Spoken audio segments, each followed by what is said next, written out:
obviously you must have met people with Rett syndrome through CIPPRD because they did come to see CIPPRD, but just to clarify, the difference was it was much harder for people to go to CIPPRD because it felt, I suppose, from my point of view, I was always trying to help people with referrals Yes. through their doctors, Yes. but people didn't really understand, like I was just saying about Santosh's background, people didn't really understand the link. So it's much easier to say, could we have a referral to the Centre for Personalised Medicine in Rett Syndrome? Because it does what it says on the tin.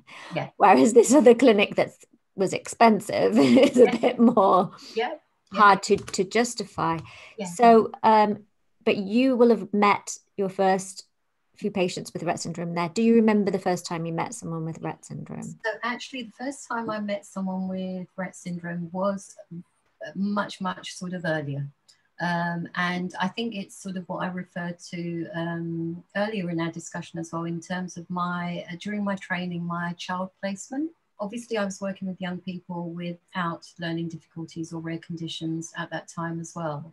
But the service part of the placement was working with children with neurodevelopmental disorders and learning difficulties as well. And I remember it to this day, but that was my very first experience of meeting an amazing young girl and family who had just very recently received the diagnosis of Rett syndrome. So that was actually a very specific piece of work that, you know, I did my best very early on in my career.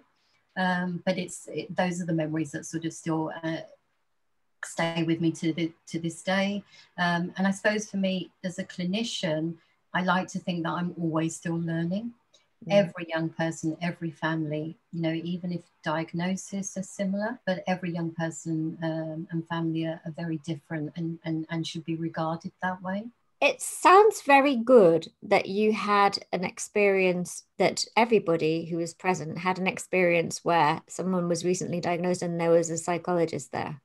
Yes. Because that's not normal. And a lot of the time, people are told about the diagnosis over the phone, or they have a letter, or they are told by one doctor and then basically that's it, go home.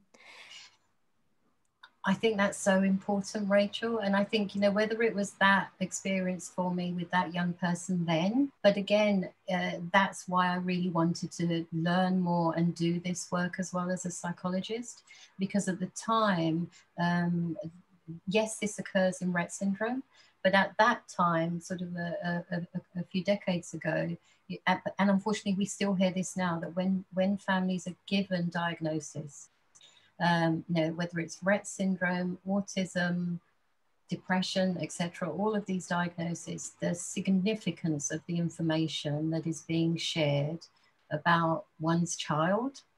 So for me, it's the psychology bit for me as well, is the how around these processes as well, and how important it is to be mindful of our young children, young people's, but families, parents' experience of the journeys that they're on with their children. You know, a lot of work has been done by psychologists. You know, there's never a good way or an ideal way, but how can we do our best to make that part of the journey of the experience as comfortable, as manageable as possible?